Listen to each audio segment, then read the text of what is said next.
gereja GPIB Petrus dan seluruh para gembala yang hadir pada kesempatan ini. Terima kasih atas kehadirannya.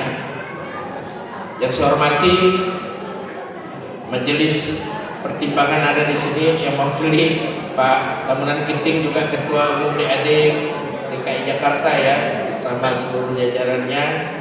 Saya hormati pengurus MADN. Yang saya hormati, saya banggakan Kakandaku Sony Kerap, tokoh nasional.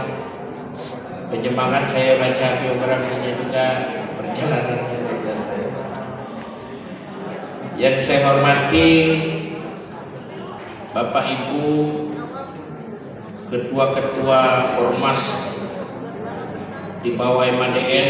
Di sini ada Ketua Umum Lembaga Proponek Nasional Ibu Insinyur Yalan Ingo Simon. Saya juga sebelum saya mengenal beliau, saya sudah baca biografinya. Dia undang saya untuk acara launching buku biografi, saya tidak hadir, tapi saya membaca.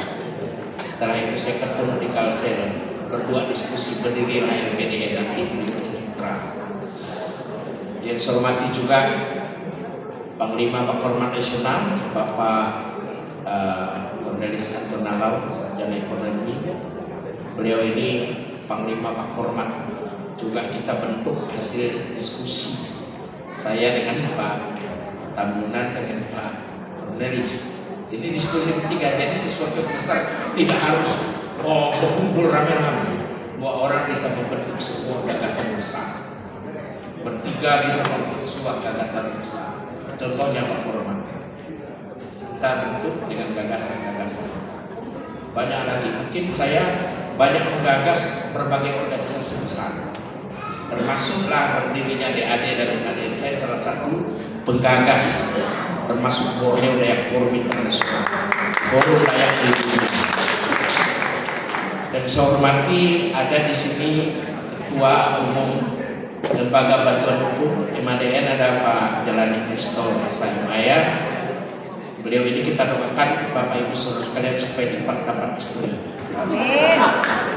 Karena masih kurang lengkap kalau belum ada pendamping, terutama tentang dari Bu Nyelong. Kita doakan bersama. Bahkan waktu itu kalau beliau mau nikah, kami siap membantu. Ada yang bantu beras, bantu babi, bantu ayam dan sebagainya. Udah dijodohkan lepas, jodohkan lepas. Ini tugas kita bersama ini. Aku juga ingin dijodohkan kepada saudara kita. Yang saya hormati, iya, pengurus-pengurus mumpung masih muda. ICDN, FIDN. Dapatnya pasti ICDN ini Ikatan Cendekia Dayak Nasional. Dulu dia hampir bersama dengan FIDN. Saya tahu cerita dan sejarahnya juga dari Forum Intelektual Dayak Nasional, kemudian FDKC, TPBR dan semua ormas yang tidak bisa saya sebutkan satu-satu. Ada juga dari Kerukunan Dayak Kenyang Jakarta, ada juga dari Kapakat Dayak Maju Jakarta, dan ormas-ormas lainnya. Saya hormati. Di mana? Oh boleh. Pengurus Aku juga dekat Cengkareng. DAD DKI Jakarta, adat tokoh masyarakat, khususnya panitia pelaksana. Terima kasih dalam waktu singkat bisa menyelenggarakan Natal bersama ormas Dayak di DKI Jakarta, seluruh undangan dan hadirin yang berbahagia. Tema kita sangat bagus, kemuliaan bagi Allah dan damai sejahtera di bumi. Bapak Ibu Saudara sekalian, kita tahu bahwa Indonesia ini sebuah negara besar dengan kemajemukannya yang luar biasa. Majemuk dari segi agama, kemajemukan dari segi suku, kemajemukan dari segi adat istiadat, golongan politik, kepentingan, semua majemuk. Itu sebuah tantangan, sebuah peluang, juga sebuah ancaman. Yang kedua, Indonesia adalah sebuah negara kaya, di mana kita Tuhan berikan sumber daya alam sebagai bahan baku industri dunia ada di Indonesia. Indonesia ini letaknya sangat strategis. Karena itu Indonesia akan menjadi incaran dunia. Mas di belakang sedayunya ya. Dalam situasi dunia saat ini, di mana kita lihat geopolitik, Udah berapa lama ibu? terjadi kubu sana kubu sini, perang 25 tahun. antara Palestina, bukan Iya, Palestina yang sebenarnya, membatalkannya. saya katakan teroris dengan Israel. Kemudian juga terjadi kelangkaan nanti. Ke depan saat ini mulai orang berpikir soal pangan dunia, soal energi, dan banyak lagi yang lainnya. Masuk kepada masyarakat Dayak. Dayak ini juga sebuah bangsa sebenarnya, 405 suku yang bicara dalam 600 bahasa. Yang luar biasa Bapak Ibu Saudara sekalian. Tantangan global ke depan terutama di masyarakat Dayak tidak bisa dipungkiri akan mempengaruhi seluruh tatanan kehidupan orang Dayak. Maka hari ini dengan tema ini saya sebagai Sekjen MADN mewakili Presiden MADN mau menyampaikan seorang Dayak harus memegang 3 prinsip saja, cukup. Prinsip pertama, orang Dayak harus memiliki sebuah semangat persatuan, patriotisme, nasionalisme. Tanpa persatuan itu Dayak tidak akan bisa menjadi sebuah kaum yang mampu berjuang menapak mencapai tatanan nilai, mencapai cita-citanya tanpa persatuan dan kesatuan. Bangsa Dayak ini bangsa besar. Saya katakan tadi, tapi juga kalau tanpa persatuan, solidaritas, rasa patriotisme tinggi, itu akan menjadi sebuah ancaman. Kalau kita diadu domba, dipecah belah, kekuatan tidak ada, ibarat lidi. Kalau satu lidi untuk mengusir, misalnya anjing tidak mampu, tapi kalau lidi itu diikat menjadi sebuah lidi yang besar, dia bisa membunuh musuh yang di hadapannya.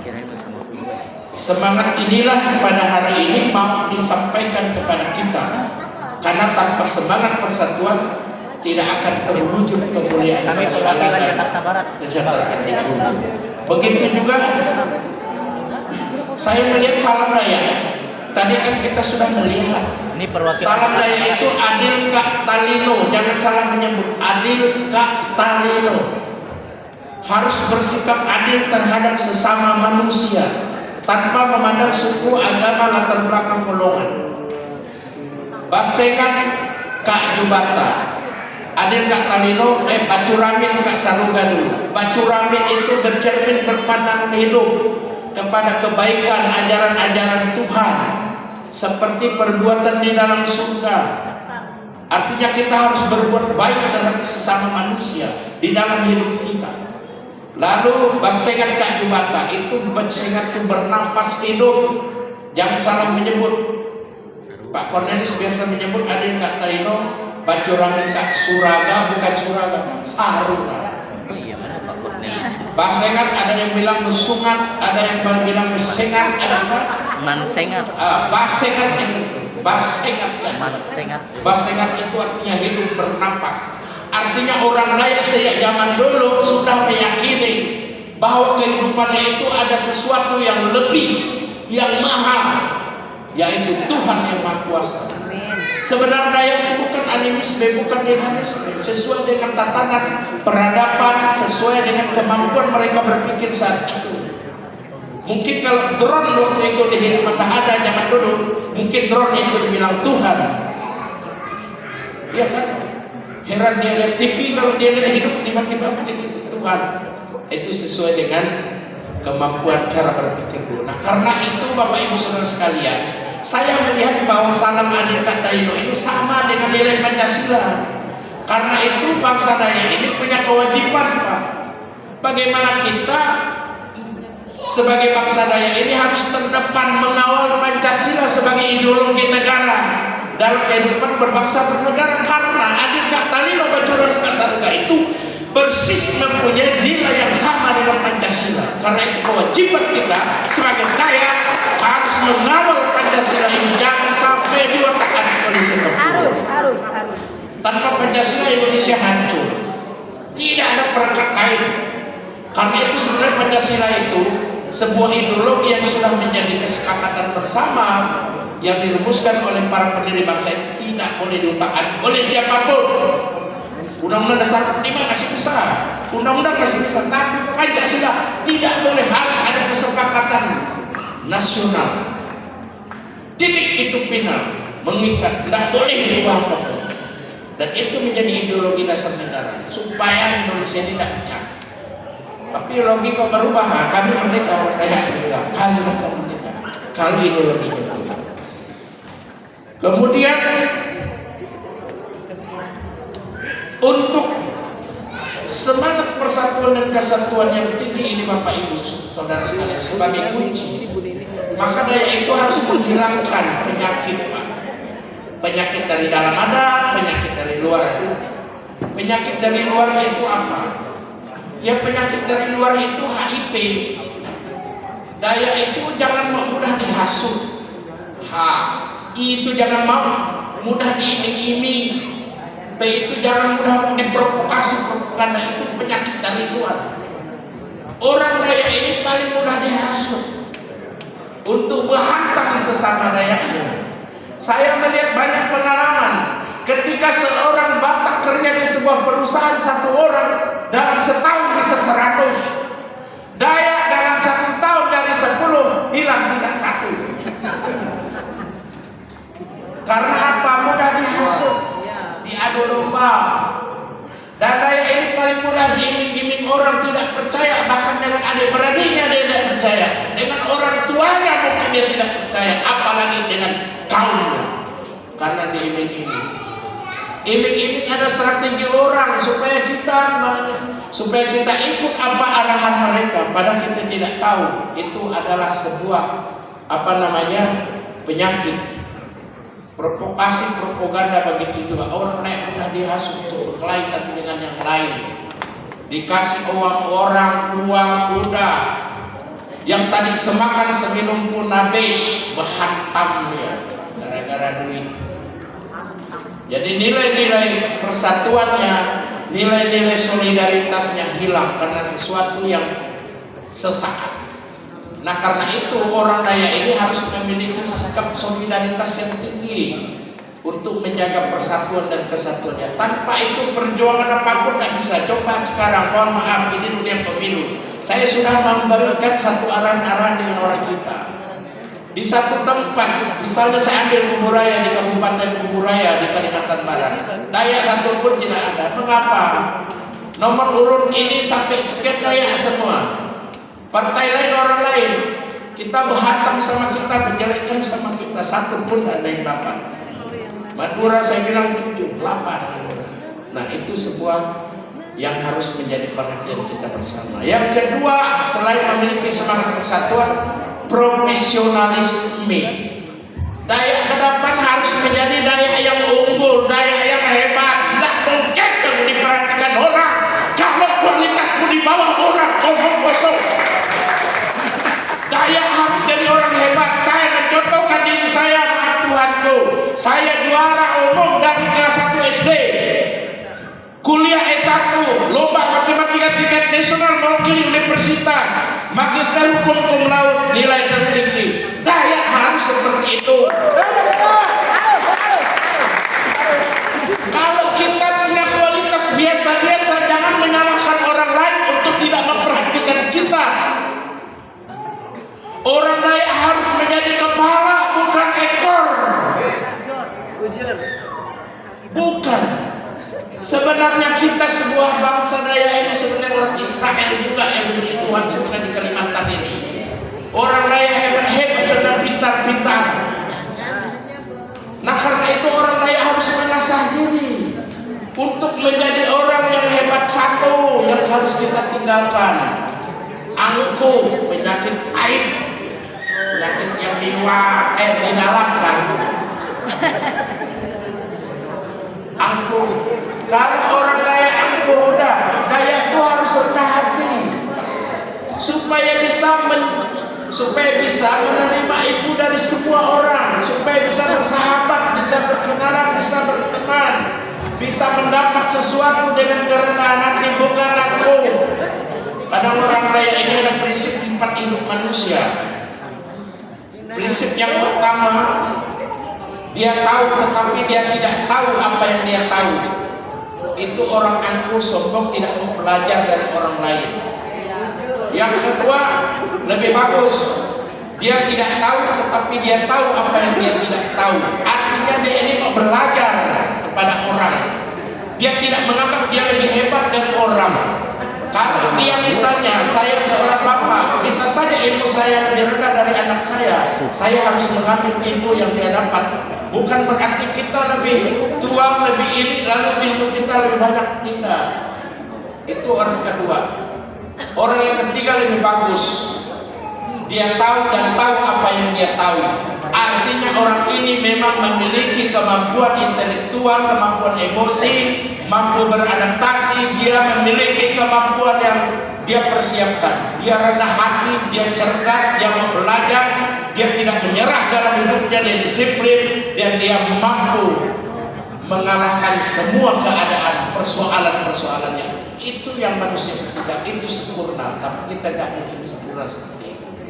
Ada ayat keempatnya, ini jangan dipakai bebar bodoh ke belakang. Dia tidak tahu dan tidak tahu apa yang dia tidak tahu, itu dah parah. Jadi kita bisa menjadi orang yang nomor 2 tadi dan menjadi orang yang nomor 3. Nah karena itu profesionalisme ini itu harus ada pada orang Dayak dengan cara mengubah pola pikir. Seperti Yesus mengatakan, kelahiranmu ini engkau menjadi orang manusia baru. Tinggalkan cara berpikir lama, tapi berpikir menjadi manusia baru. Itu artinya apa, Bapak Ibu Saudara sekalian? Menjadi manusia baru itu artinya kita mau berubah dari pola-pola lama yang menghambat kita, menjadi orang terbelakang, menjadi orang yang berpendidikan tidak maju, menjadi orang yang selalu dibuang. Nah karena itu Bapak Ibu Saudara sekalian, pola pikir lama diubah menjadi sebuah manusia baru yang mengubah diri, terbuka. Kita bergaul jangan hanya sesama Dayak, bergaul juga dengan suku lain, dengan etnis lain, jangan bergaul dengan sama kita, seagama kita, sedaerah kita. Hendaknya kita bisa bergaul dengan seluruh orang, dengan siapapun kita bisa beradaptasi, bisa bergaul. Maka kita menjadi orang unggul, bukan hanya unggul di dalam pandang kita sendiri. Lalu yang ketiga yang mau saya sampaikan, semua perjuangan kita 1 dan 2 harus didasari oleh iman yang kuat. Karena ketika kita meninggalkan Tuhan di dalam pergolakan hidup kita, kita tidak akan memperoleh apapun dalam hidup kita. Karena itu juga utamakan Tuhan di dalam hidup kita, karena Dia penolong yang sungguh. Tanpa bantuan dan pertolongan Tuhan, semua pekerjaan apa yang kita impikan tidak akan berhasil. Saya hidup mulai dari kecil, memang kita harus mendekatkan diri dengan Tuhan, tidak lama. Berdoa itu pagi ke siang ke malam, kita tanda mengenal waktu. Mau makan berdoalah, bersyukur. Mau mandi, mau berjalan kemana, mau tidur, bangun tidur, kita main HP 5-6 jam, 10 jam untuk Tuhan 5 menit, karena kita tidak mampu. Mana Tuhan mau memberikan sesuatu kepada kita? Untuk ingat Dia yang kita tidak ada, diberi hidup, diberi rezeki nafas, tidak, kita tidak bersyukur. Tuhan dilupakan terus, tak berlainan. Tapi jangan hanya di mulut, tapi sikap perbuatan kita juga harus menunjukkan selaras antara perbuatan dengan mulut kita, dengan hati, sikap yang kita lakukan setiap hari dalam hidup kita. Saya kira begitu, terlalu lama nanti, lalu bukannya pas Natal, tapi lalu mau pidato apa. Terima kasih Bapak Ibu, mohon maaf atas ini semua. Mengapa saya mau menyampaikan ini kepada kita? Saya mendukung tadi Pak Cornelis, namanya gerakan kasih Dayak itu, karena saya sudah 7 tahun